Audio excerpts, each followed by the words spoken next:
Ito ang Presidential Broadcast Service Radyo Pilipinas. Radyo Publiko ng Bagong Pilipinas para sa Bagong Pilipino.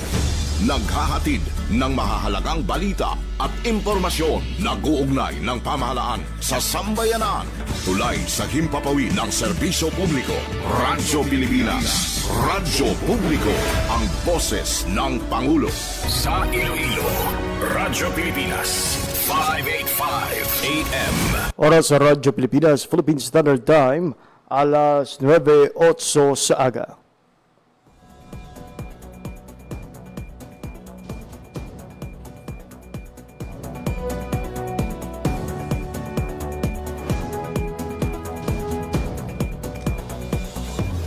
Sa Western Visayas, Panay Island, na tinamaan itong island-wide blackout.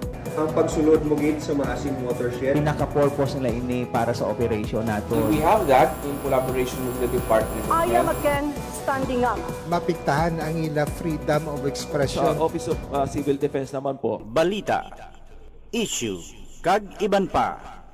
Diri sa Radyo Pilipinas. Radyo Publiko.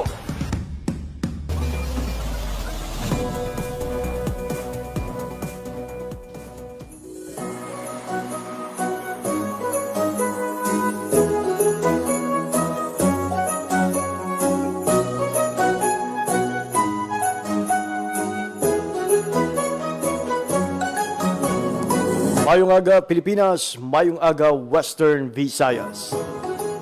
Siyudad kag probinsya sang Iloilo kag kutob sa malabutan sang amon pagserbisyo. Dinggaman nga bahin sang kalibutan, nagahatag kami sang katahuran. Maayong aga, good morning sa inyong tanan. Gong Hei Fa Choi. Happy Chinese New Year sa tanan nga mga Filipino-Chinese. Diri sa siyudad kag probinsya sang Iloilo, kag kutob sa malabutan sang amon pagserbisyo.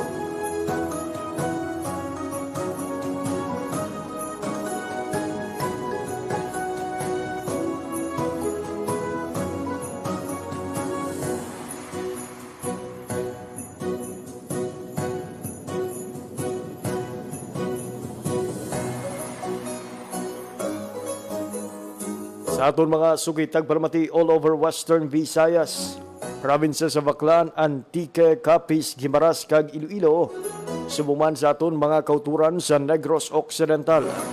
Happy Chinese New Year, mayong aga gid sa inyong tanan. Welcome sa pagpakalagad sa aton nga palatuntunan.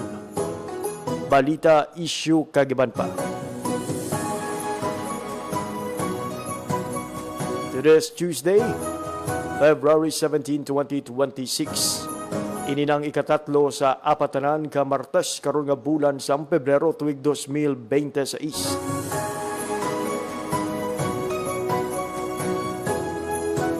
Today is a holiday man mga biyan sa bugos nga Pilipinas. Agud hatagan ligwa ang pagselebrar sa aton sining mga Filipino-Chinese communities sa sining importante man nga aktibidad.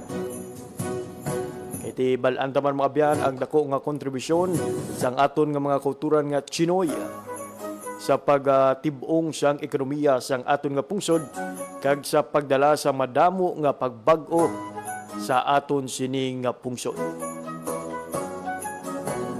At your service mga biyan until 9:55 in the morning, ako ang inyo alagad, JP Herbas.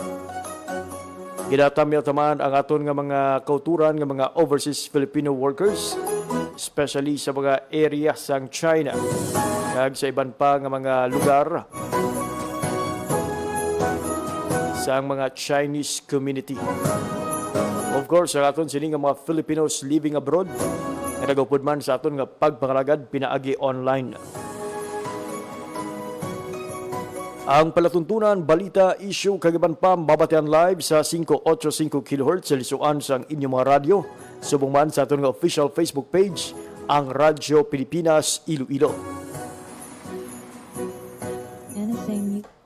Ang aton sining pagpakalagad mga biyan, maghatag emphasis sa aton sining pagsaulog sang Chinese New Year.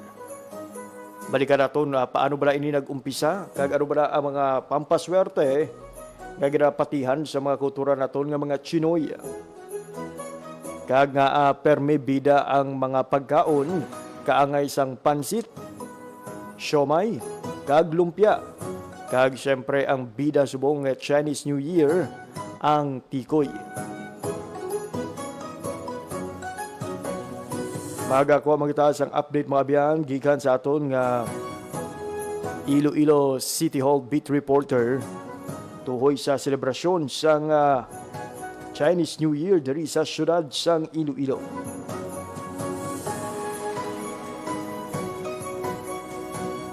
Kay kahapon, formal na nga nagasugod mga biyan ang selebrasyon sang Chinese New Year diri sa syudad sang Iloilo. Ano ba ang mga balantayan karon nga tuig nga pag saulog sa Chinese New Year? Sa mga look forward sang sining aktibidad mga biyan, ano ba ang mga ginpreparar kagano ang lauman nga mga performances karon nga tuig? Kag para idulong sa aton ang detalye sang balita, kuhaon naton ang aton nga ukunang detalye sa balita sa aton mala Chinese nga reporter. Aton nga biyan, Emerald Santiago.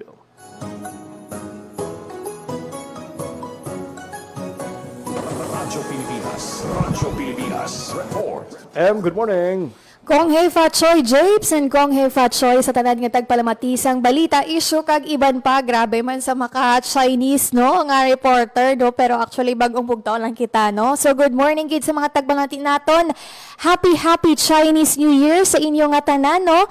Diri sa syudad sang Iloilo ginakabig naton nga mabaskog Japes ang Ilonggo Chinese community and every year isa gid sa mga ginabantayan ng Chinese New Year celebration diri sa syudad sang Iloilo. And for this year may tema ining Harmony in Radiance no nga inspired sa philosophy sang Chinese philosopher nga si Sun Yat-sen nga amo man ina ang inspirasyon sang pangalan sang Sun Yat-sen High School nga amo na ang in charge sang celebration sang Chinese New Year sa bunga tuig no. According kay Mr. Fulbert Wu no, isa sa mga miyembro sang organizing committee sang Chinese New Year Festival no, ang mensahe nga luyag nila ipalabot no sa bahin sang Ilonggo Chinese community nga kung may paghiliusa, may harmony and cooperation no sa patag sang business, sa patag sang labor kag gobyerno kag anuman nga aspeto no madamo gid kita sa mga nalabot gani nga luyag nilang amo ina ang mensahe nga ipalabot subong nga Chinese New Year no. Ano-ano ba lang mga aktibidad no? Formal nga nag-umpisa kahapon ang opening ceremony sang Chinese New Year Festival kung sa diin may mga madinawagon nga lion dances, dragon dances kag cultural performances nga patilaw ang Chinese schools naton diri sa syudad sang Iloilo no. Kalakip na diri ang Iloilo Scholastic Academy, Washong College of Iloilo, Sun Yat-sen High School, kag Ateneo de Iloilo.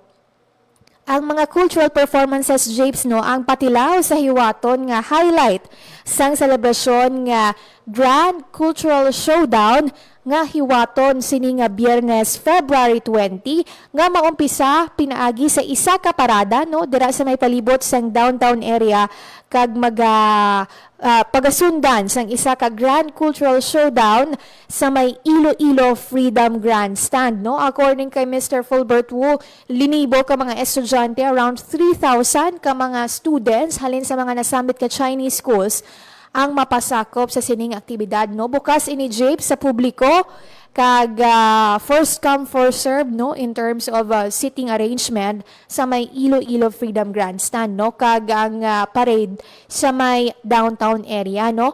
May hiwaton man nga food festival sa may palibot sang downtown area sa Biyernes no kag ini pangunahan naman sang Iloilo and Hotels and Restaurants Association no. So ang highlight kitang celebration naton is this coming Friday Pero ang mga Chinese schools naton, Japes, magalibot sila no sa mga malls para mahiwaton sila nga mall show sa February 21 kag February 22 kag ang closing ceremony no sa February 22 sa Festive Walk Mall Iloilo. Kag during these times no siguro ilauman man naton nga ang mga Chinese schools ngayon no, ang mga lion and dragon dances naton magalibot no sa mga business establishments diri sa syudad, especially diri sa may area sa city proper no. Good nga tradisyon naman no nga magsaot sila pampataboy sang malas kag pampasulod do sang swerte sang 2026 sa pag-welcome naton sang Year of the Fire Horse. So, clarification lang ha, although today ang celebration sa Chinese New Year, ang celebration or the highlight sang celebration iya sang syudad magasugod iya sa kagapon, pero lauman naton iya ang mga presentation kag ang madamo gini aktibidad on Friday, that would be on February 20. So lauman man naton mang road closure no sa pila ka mga dalanon sa syudad to give way sa sining mga presentasyon.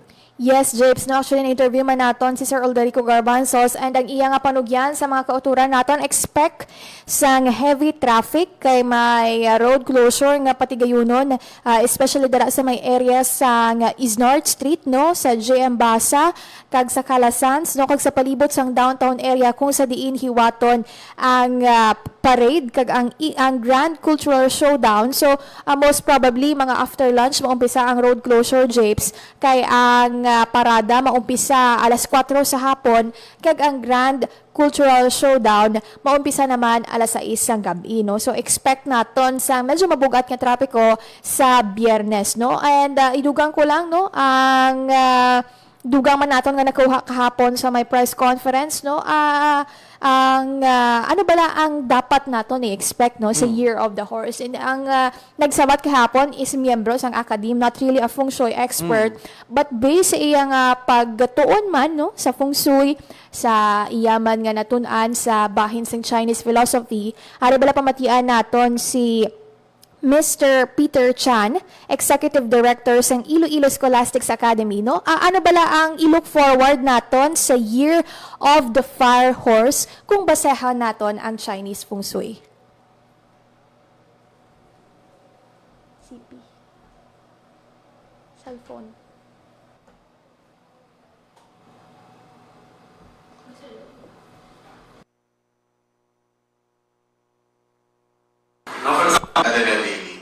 So,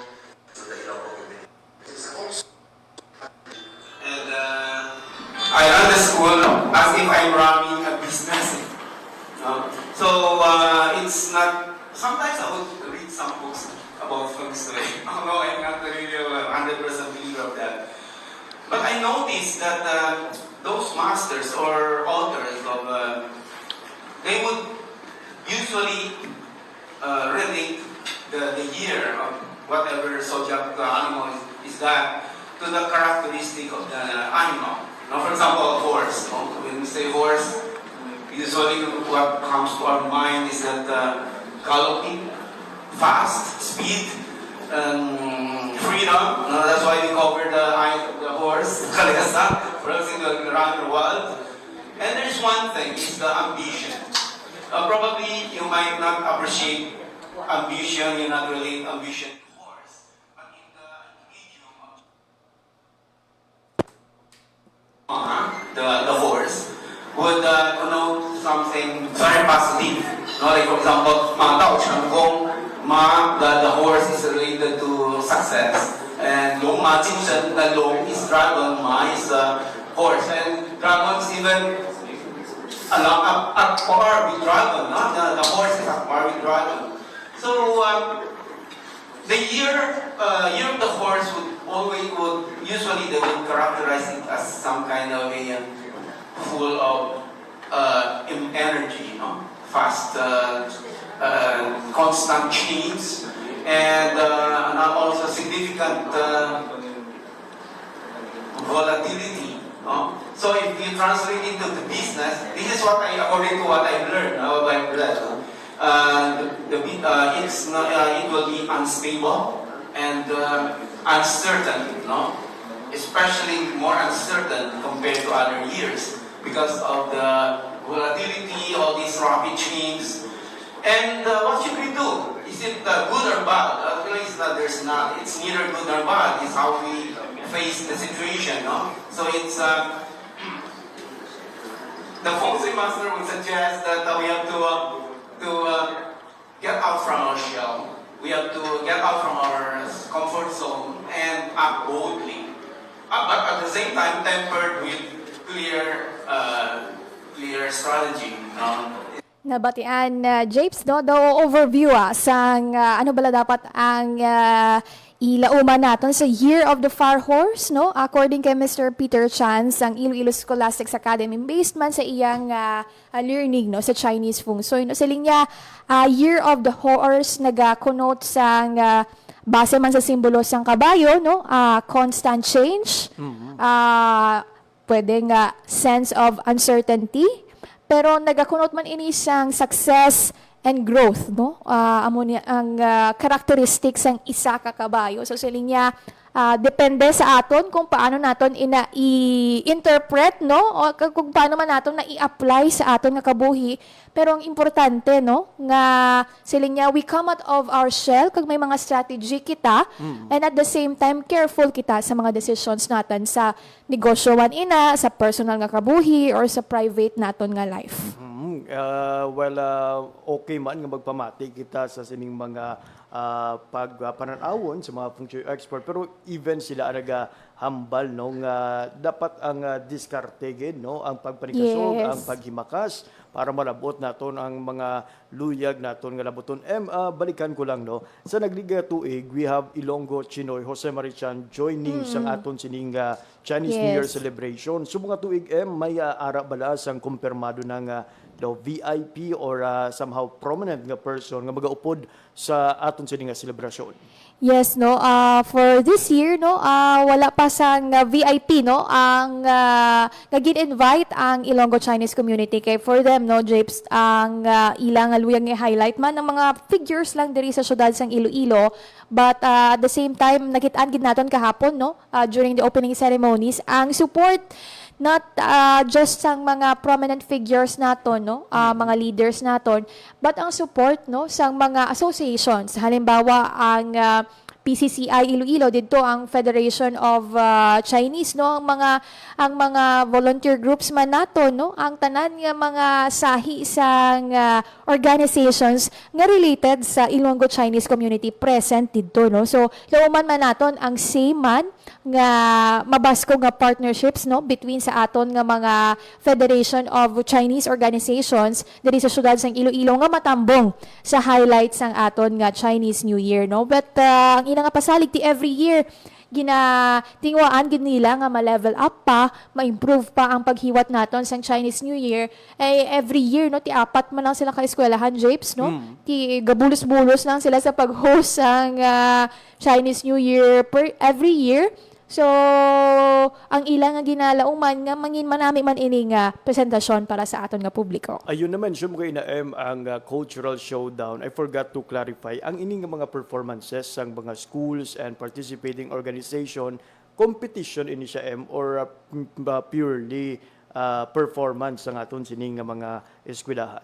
Purely performance, no? Purely performance. Pero syempre, ang may ma-feel man naton nga may the sense of competition between sa Chinese schools naton. Kiti, mahuya ka man nga hatag sang performance, no? Nga hindi pang world class. Actually, kahapon na witness naton, Japes, dito sa opening program pa lang. Grabe ang efforts ng kada school, no? Maskin isipon mo opening program pa lang gani kompleto sila, no? Halin sa props, costume, makeup, ma-appreciate mo gid, no, nga they put their 100% gid nga best effort sa mga estudyante, no, ang mga magagmay gani nga mga kabataan nga nakasuksok pa sang Chinese nga mga traditional costumes, no, ang and ang mga effort ba nila, no, nga may isa didto ka grupo kahapon nga nagkanta gid sang full Chinese song, no. Also ang effort sa mga kabataan at the same time ang mga eskwelahan ng ilang nga mga teachers and coaches Pilipinas para mapakita ang ining mga world-class performance. Dapat hindi gid naton pag kalimtan nga kung may time kita sa Friday, no? Kay in the first place, Japes, bukas ini sa tanan, wala sang ticket, free ini, pwede gid sila makatanaw. Kag may parade, no? Pwede kita makatanaw sang parade. And that's a friendly and good nga competition. Yes. Kiti, nagresulta ini sa mas nagabongga kumbaga nga pagsaulog sa nga Chinese New Year. Kay kung nami subong nga tuig, for sure ang masunod nga host nga school birahan man nila ni ang preparasyon. Amo na gani nga wala sang competition sa performances, pero feeling ko may competition sa mga schools nga nag-host ng Chinese New Year celebration every year. And why not no nga siningilin nila ang pinaka youngest nga school kahapon kay isa-isa sila nga nagpakilala, Japes, no? Ang Washington College of Iloilo is the oldest diri sa Iloilo, and the second oldest sa pungsod Pilipinas, ginsundan man sang Sun Yat-sen High School, no? And ang youngest sa ila is ang Iloilo Scholastics Academy, mga around 15 years pa lang sila, no? But makitaan man naton ang participation nila, no? Nga pag-ugyon, no? Sa pag-celebrate sa Chinese New Year, and we welcome, no? Why not nga may mga madugang pa nga Chinese schools diri sa Iloilo City, Japes, no? We know nga ang syudad is sentro man sang edukasyon, and kadamo sa mga school subong nga nagapabati-bati nga mabukas diri sa Iloilo City, and why not no nga we welcome pagid more Chinese schools diri sa syudad, considering ang Chinese Ilonggo Chinese community diri nagadako man nga nagadako, James. Ayun, so lauman naton mga biyan ang mas pinatahom, mas maduagon kag mas masadya nga pagsaulog sang Chinese New Year Festival diri sa syudad sang Iloilo. Madamo gyud nga salamat sa imo sining nga balita. Kong Hei Fat Choi para sa Bagong Pilipinas, Emerson Segudo, Radyo Pilipinas, Radyo Publiko. Kong Hei Fat Choi, madamo nga salamat, Emerson Santiagudo.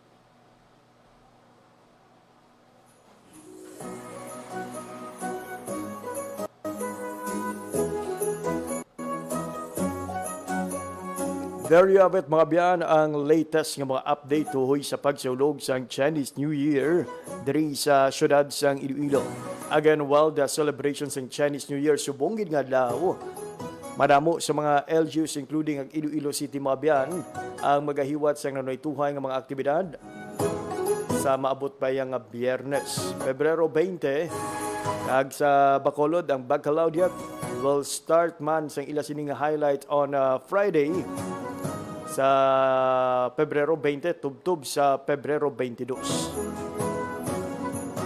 So sa mga kultura nato na invited gid kamo to witness ang mga performances sa mga talento, abilidad sa aton sini nga mga estudyante gikan sa 4 ka Chinese school diri sa syudad sang Iloilo, ang Iloilo Sun Yat-sen, Washington College of Iloilo, Iloilo Scholastics Academy, kag ang Ateneo de Iloilo Santa Maria Catholic School. Kada tuig mga abyan, no, makitaan ginaton ang improvement. Umalin sa todo, simple lang nga parada, simple lang nga mga performances, fireworks display. Subong daw kada tuig no may mga pasabog ang aton sini nga mga host schools. To emphasize gid sang katahum sang sining pagtililipon sang mga Chinoy diri sa syudad sang Iloilo. Agsaton nga mga Chinoy, again, madamo gid nga salamat sa inyo sini nga mga kontribusyon sa pag-upod sa pagpangapin sang aton nga kultura kag sa pagpapag-on sang aton ekonomiya. Alas 9:31 sa aga. Sa aton nga pagbarumbalik, istoryahan nato ang pila ka mga impormasyon nga aton natipon tuhoy sa pagsaulog sang Chinese New Year. Ano bala ang istorya sang Chinese New Year?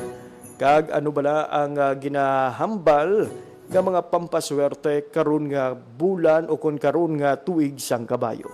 Ini kagiban pa nga impormasyon pagkatapos lamang sang pila ka pahanumdom. Itinuloy na po natin ang zero balance billing. Libre po. Ibig sabihin, ang serbisyo sa basic accommodation sa ating mga DOH na ospital, wala nang babayaran ang pasyente. Ang dami pong challenge, hindi po namin alam kung saan namin kukunin, ganon, nag-iisip kung paano namin mababayaran. Siyempre po, masaya, super saya po dahil na zero billing po kami. Opo, malaking ano po talaga, malaking tulong po. Mabilis lang din po. Bayad na ang bill ninyo. Uulitin ko, wala nang kailangan bayaran ng pasyente basta sa DOH Hospital dahil bayad na po ang bill ninyo. Naiyak ako kasi sobrang saya. Maraming salamat po, Mr. President Bongbong Marcos Jr. Hindi kami nagkamali ng taong ihinalal.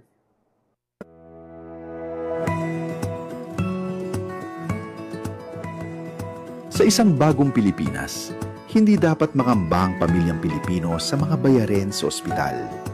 Kaya naman sa Zero Billing Policy, libre ang inyong paggamot sa lahat ng mga Department of Health hospitals. Mapa-inpatient, outpatient, o emergency services. Isama na rin ang mga mamahaling gamot,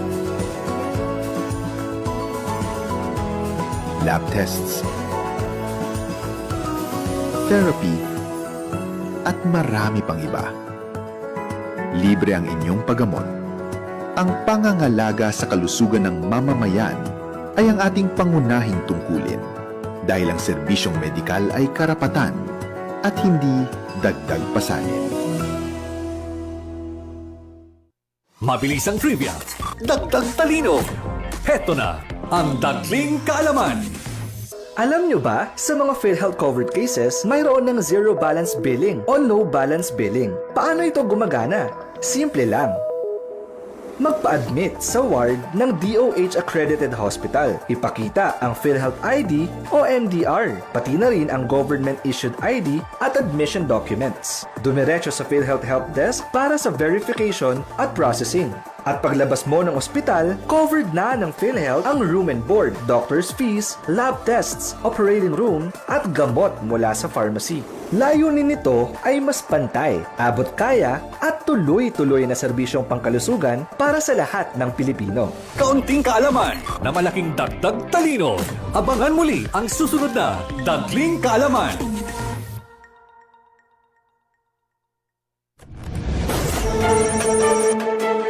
Bantayi ang mga programa sa Radyo Pilipinas Iloilo. Lunes tugtog Domingo. Radyo Pilipinas News. Upod kay Janelle Baclay. Iloilo Morning. Upod kay Emmy Rose Santiagudo kag Janelle Baclay.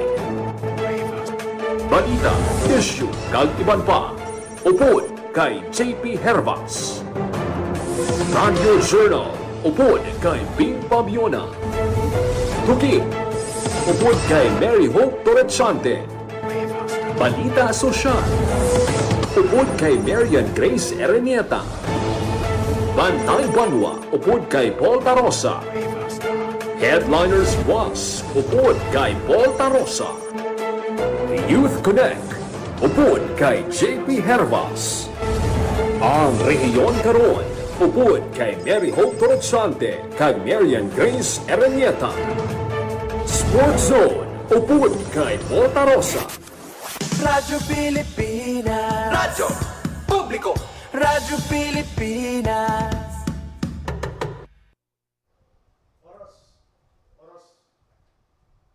Oras sa Radyo Pilipinas, Philippine Standard Time, plus 9:36 sa aga.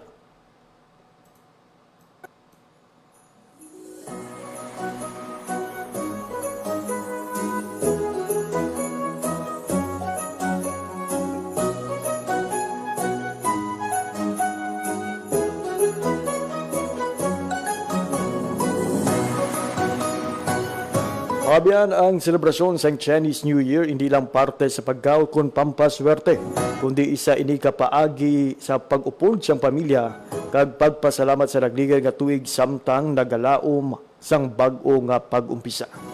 Pero paano bala nagsugod ang Chinese New Year? Suno sa istorya sang unang nga panahon mayara sang makahaladlok nga halimaw nga angalan amo Sinyana. Kada katapusan sang tuig, nagapanaog inihalin sa bukid o kung nagagwa sa dagat para magpang-atake sa mga baryo, magkaon sa mga tanom, kag pati mga tawo. Natugiban sa mga pumulong nga may 3 kabutang nga ginakahadlukan ini.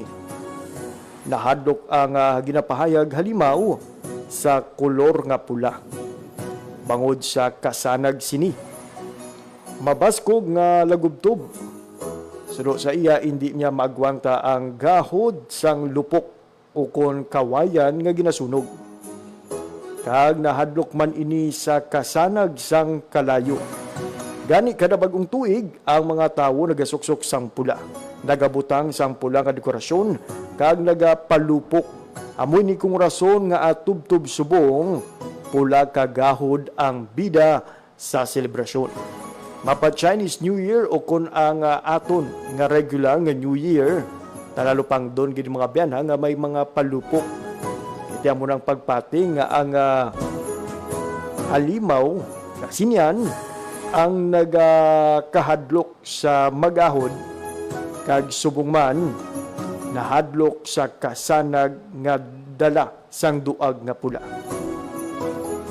Para sa tuig 2026 nga amo ang Year of the Fire Horse, isa ka feng shui expert na si Master Hans Kuwa ang naghatag sang iya mga prediksyon base sa Chinese zodiac.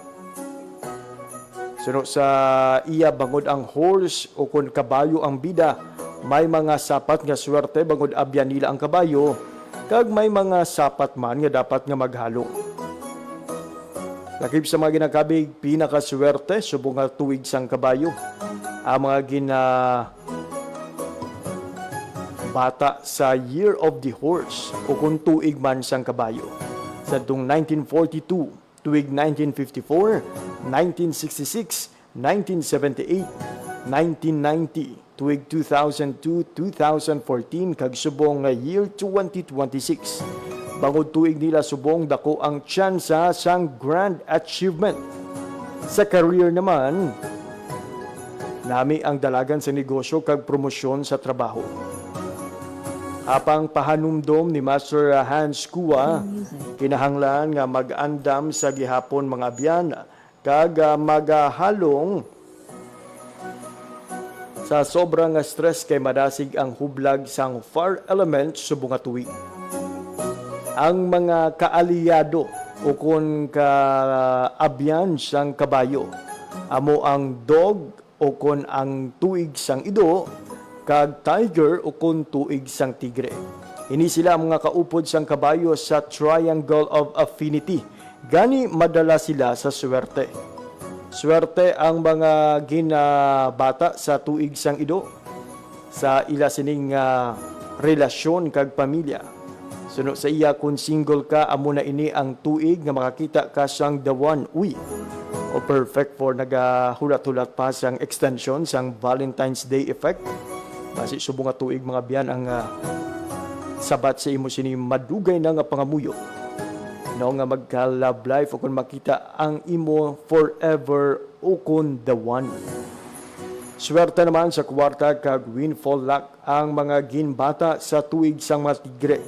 May mga kwarta nga mag-abot nga wala gina-expectar. Sana all. So subong nga medyo pamigado mga biyan, no? Ay ning mga mag-abot nga wala gina-expectar nga kwarta, pwede mo gining pangamuyo sang tanan.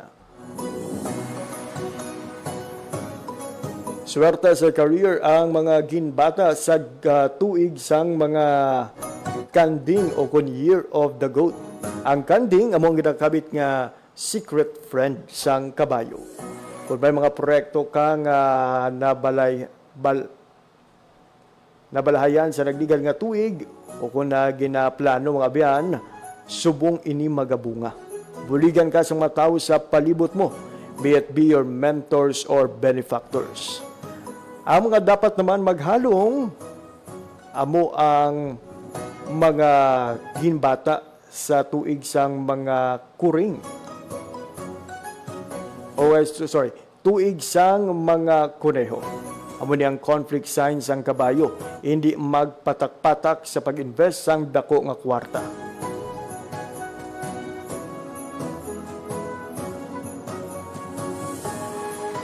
Subong man ang tuig sang baka or Year of the Ox. mahimo maka-experience sa gagmay nga sablag sa komunikasyon. Patience is a virtue.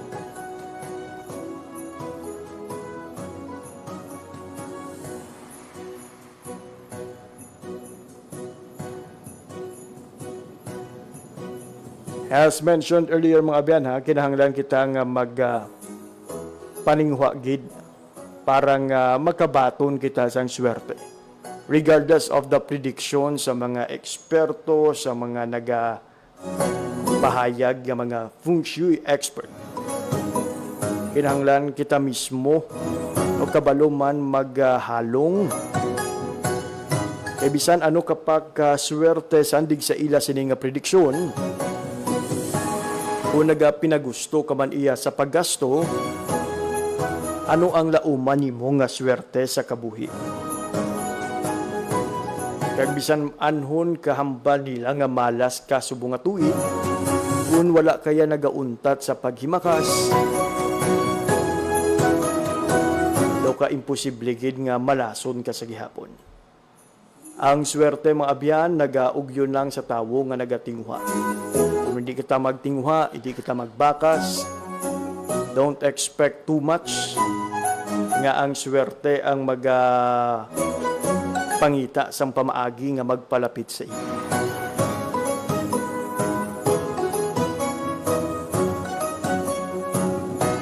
Pero sa mga nagapatigid nga paswerte-swerte lang ang kabuhi, yari mga biyan ang mga pamaagi nga posible makabaton ikaw sang swerte. Magsuksok sang red o kun pula para maka-attract sang positive energy. Magamit sa mga amulet para sa mga clashing signs. Kag ang swerte sa aton nga kabuhi amo ang pagpanikasog. Ang horoscope mga biyan o kunining mga pagtanaw sa aton sini nga mga feng shui expert, giya lang ini as mentioned o sang mga feng shui expert mismo. Sila mismo nagahambal nga ang matudtuod nga swerte amoyad tong mga tawo nga nagapanikasog. So sa imo nga nagapamati subong nga aga, ka look forward nga swertihon sa kabuhi. Again, kung hindi ka maghulag, kung hindi ikaw magtrabaho, base sa pinaka-adlaw nga ginalauman mo nga mamilyonaryo ka na, hindi gihapon matuman, hindi wala ka man sa may ginobra. Muna ba lang mga Pinoy nga nag-look forward kung makadaog sa nga pinakadako sa loto, pero kung pamangkuto nimo kung nagataya, mambal man nga wala. So how can you expect for fortunes to come kung wala ka man sa may ginaobra? Magani sang isa ka mga lecturer ko sang una. Ambalya, bisan hatagan ka ni Lord sang bugas, bisan hatagan niya ikaw sang tubig, pati rice cooker ihatag ni Lord sa imo. Kung hindi kaya magkilis, kung hindi kaya magsunad sini, anong expect mo nga ang ina nga bugas mangin isa ka kanon? So again, if we want development, if we want progress, then let's do our part. Kinahanglan naton maghulag. Samtang, istoryan man naton mga biyan ang ining mga ginakabig paborito sang masa sa tion sang okasyon nga mga pagkaon nga maangot naton sa pungsod China. Ini mo ang pansit, lumpia, kag siomai. Alin pa sa ma-incheck ang pansit, wala ginatabas o kung ginautod, samtang ginaluto ang ini nga pagkaon mga biyan simbolo sang aton nga long life o kung malawig nga kabuhi. Ang balgan nila, the longer sang noodles, amo man kalaba ang aton sini nga kabuhi. Pero hindi man pagpatamiha nga base adlaw-adlaw, tanan mo nga kaon, noodles na lang. Kay base ang malawig mo nga kabuhi, hindi gani malabutan isa ka tuig. Sa Pinoy context mga abyan, halos na nga birthday sa Pilipinas ang may pansit. Hindi lang ini tungod sa tradisyon, kundi tungod extender man ini, kay bisan gamay lang ang karne basta madamo ang noodles kag laswa o kun mga utanon mga subak sini makakaon gid ang bilog nga barangay. Samtang ang lumpia naman, ang lumpia kon spring rolls or hina nga ginahanda sa China kada Spring Festival o kon sa adlaw mismo sang Chinese New Year. Ang porma sini nga malaba kag bulawanon o kon golden brown. Dion nga maprito ang nagasimbolo sang golden bars. O kon ining baras sang bulawan nga ginakabig swerte gid sa kwarta. Kag diri naman sa Pilipinas wala sang Pinoy party nga wala sang lumpia. O daw sa kada pagsyaron o kon pag take out o sa mga kauturan naton daw hindi gid madula sa putsiko ang aton sining nga mga lumpia. Daw amo gining una nga ginatira da lakipan pagid sang pansit. Perfect na ang aton sining take out kung may balon kita nga lumpia. Ini ang pinakauna nga nagaubos sa lamesa. Nga paborito kay ini ang ginakabig nga finger food. Pwede mo siya ipamahaw, pwede man ang isudan. Ang siomay naman ang ginagabig pinaka-comfort food sang tanan. Ang siomay nag-umpisa sa China bilang panyaga o dim sum nga ang buot silingon to touch the heart. Ang korta sang dumpling daw pareho sang karaan nga kwarta sang China. Ang pagkaon sini nagasimbolo sang pagtipon sang manggan. Kag diri naman sa Pilipinas, ginakabig nga paborito ini kay ginatawag nga versatile. Pwede ini pang sudan sa kanon, pwede man pang pamahaw, pwede man ini mga biyan pang sumsuman. Plus, dugangan pagid mga biyan ha, sang bagoong o kon chili garlic sauce ini, nga amugid ang nagapakompleto sang sabor.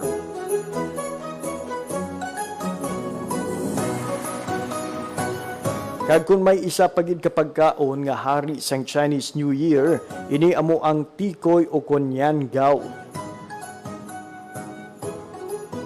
Ang tikoy human sa pilit nga bugas kag sa kultura sang insect kag pati na sa aton nga mga Pinoy, ang kapilit sini ang nagasimbolo sang pag-ugyon sang pamilya.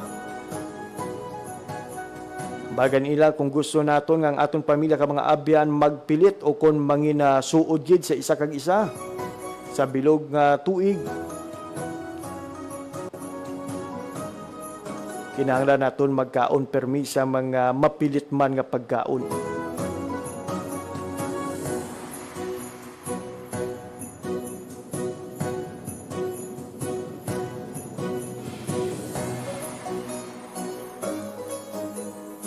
So manang mga mga impormasyon nga aton natipon tuhoy sa pagsaulog sang Chinese New Year. Mga pampaswerte, mga paborito nga pagkaon, kag ang history kung paano bala nagsugod ang ini nga selebrasyon.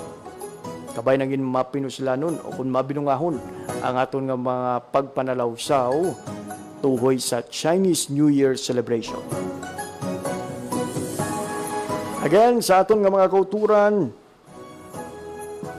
Happy Chinese New Year gid sa inyo tanan. Gong Hei Fat Choi. Kilita na kita sa Biyernes sa downtown area para sa selebrasyon sa Chinese New Year diri sa syudad sang Iloilo. Kag sa Bacolod City. Bantayan man sa adlaw sang Biyernes tubtob sa adlaw sang 22 ang highlights ang Bacolodian, ang isa sa mga pinakadako man nga pagtilipon sa mga Filipino-Chinese community sa aton sining pungsod. And speaking of Bacolod mga abyan ha, ang mascara dancers ang Bacolod City mag-perform mga abyan sa bahin sang Hong Kong subong adlaw. Ang ila sining grupo gaganabusan sang 40 ka dancers ang ginimbita sang Hong Kong government nga mag-perform para sa ila sining Chinese New Year parade. Ang nasambit nga grupo, composed of 40 dancers, ang nagabot sa Hong Kong sa nagligad nga Domingo. Kag kahapon nakita nato ng pilang ka mga pagpanghanda na nila para sa ginalauman nga pag-perform sa siniiyang maduagon nga aktibidad. Lauman ang pagpasundayag sang maduagon nga costume kag matamis nga yuhom sang mga bakulonon sa major parade nga hiwaton sa Chim Sha Tsui. Magluwas sa Bacolod City Mascara Dancers nga tiglawas sang Pilipinas sa sining aktibidad. Magpasundayag man sa aktibidad ang mga ginapabugal nga performing group sang France, Canada, Australia, Italy kag mainland China.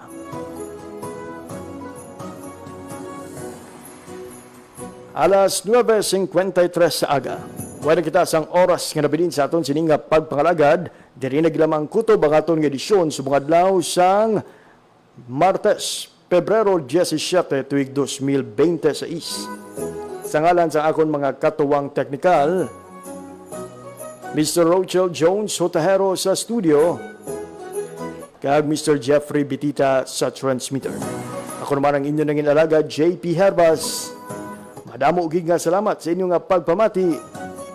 Kong Hei Fat Choy, Pilipinas. Issue kag iban pa diri sa Radyo Pilipinas. Radyo Publiko. Radyo Pilipinas.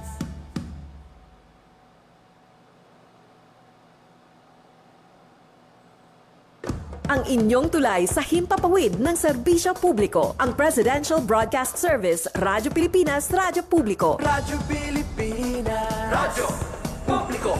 Kinilala ng pang-international at prestigyosong Asia Pacific Broadcasting Plus Awards 2025 para sa kategorya ng Government Streaming. Ito ay dahil sa epektibo nitong pagsasanib ng mga tradisyonal na media tulad ng telebisyon, radyo at print para masabayan ang mabilis na pag-inog ng mundo ng digital at social media tungo sa mas epektibong paghahatid ng mahahalaga at napapanahong mga impormasyon sa mamamayang Pilipino. Kinilala rin ang Radyo Pilipinas dahil sa patuloy na pag-akyat ng rating. Ngayon ay matatag sa pang-4 na pwesto sa Mega Manila ayon sa pinakahuling Nielsen Radio Audience Measurement Survey. At sa social media, nakamit ang mahigit 2,000% pagtaas ng bilang ng mga sumusubaybay sa Radyo Pilipinas page sa unang bahagi ng 2025. Patunay ito na ang inyong Radyo Pilipinas Radyo Publiko ay tunay na kaagapay ng inyong pamahalaan sa paghahatid ng serbisyo sa mga mamamayang Pilipino. Mula sa aming lahat, sa ngalan ng inyong pamunuan at mga kawani ng Presidential Broadcast Service, kasama ang inyong mga himpilan ng Radyo Pilipinas sa buong kapuluan, Maraming salamat po sa inyong lahat, sa inyong pagtangkilik at pagkilala. Radyo Pilipinas. Radyo Publiko. Ang inyong tulay sa